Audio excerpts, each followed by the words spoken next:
అంజిబాబు గారు మంచివారు రాజకీయాల్లోకి రావాలి.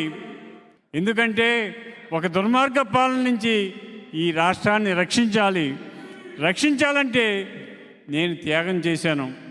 24 సీట్లే ఇచ్చారు, ఒప్పుకున్నారని చెప్పి జన సైనికులు నిరాశ నిస్పృహతో ఉన్నారు. ఎవరు బాధపడవద్దు, అవకాశం మనకు వస్తుంది.